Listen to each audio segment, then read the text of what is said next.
છે હું આજે તમને લોકવાર્તા કહીશ. જૂનાગઢ જિલ્લામાં ગીર જંગલની પાસે એક ગામ આવેલું હતું. ત્યાં ગામમાં એક વેપારી હતો અને ત્યાં ગામમાં એક મોટી નદી હતી. નદીની સાઈડોમાં મોટી ખીણો હતી અને ખીણોની આગળ થોડે નદી કિનારે રહેતી હતી. ત્યાં ઘણીવાર સિંહો પાણી પીવા આવતા હતા. એક દિવસ વેપારી બેઠો હતો અને એક સિંહ અને સિંહણ આવ્યા પાણી પીવા.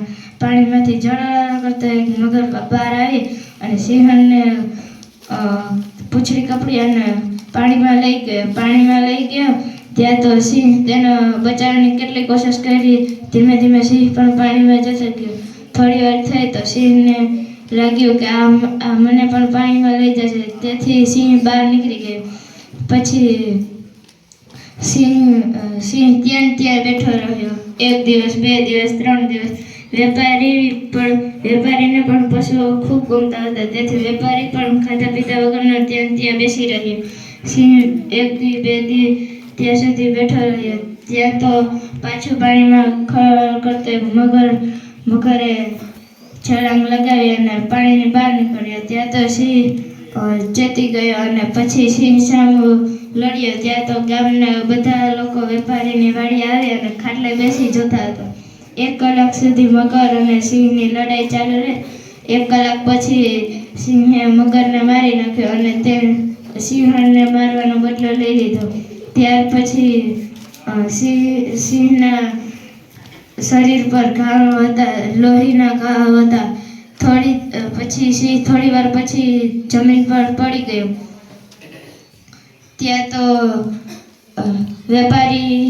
વેપારીને પશુઓ ખૂબ પસંદ હતા. તેથી તે સિંહની પાસે હિંમત કરીને ગયો.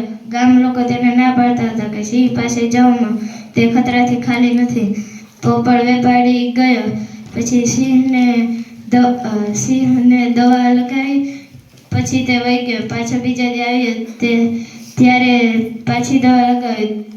થોડી વાર ત્યાં બેસી રહ્યો. ત્યાં તો સિંહ ધીમે ધીમે ઊભો થવા લાગ્યો. તેનામાં એટલી શક્તિ નહોતી કે તે કોઈ સાથે લડાઈ કરી શકે, પણ તેનામાં એટલી શક્તિ હતી કે તે હાલી શકે, દોડી શકે. પછી તે વેપારી જ્યાં જાય ત્યાં એમની સાથે જ રહે. ઘરે જાય તો ઘરે આવે, વાડીએ જાય તો વાડીએ આવે, સાંજે સૂવા જાય તો સૂવા પણ તેની ખાટલાની નીચે જ સૂવે. એક દિવસ 3 ચોર વેપારીના ઘરે ચોરી કરવા આવ્યા અને સિંહ થોડોક અવાજ થતાં સિંહ જાગી ગયો અને 3 વેપારીને મારી નાખી. પછી ધીમે ધીમે વેપારી વૃદ્ધ થવા લાગ્યો અને એક દિવસ તે બીમાર થયો. બીજા દિવસ તે મૃત્યુ પામ્યો. પછી ગામ લોકો તેને અગ્નિ સંસ્કાર આપવા લઈ ગયા. સિંહ પણ તેની સાથે ગયો અને સિંહ ત્યાં બેસી રહ્યો અને પછી લોકો અગ્નિ સંસ્કાર આપે અને પાછા ઘરે જવા લાગ્યા. ત્યારે સિંહ પાછો જંગલમાં જતો રહ્યો, કારણ કે તેનો જે સહારો હતો તે તો મૃત્યુ પામ્યો.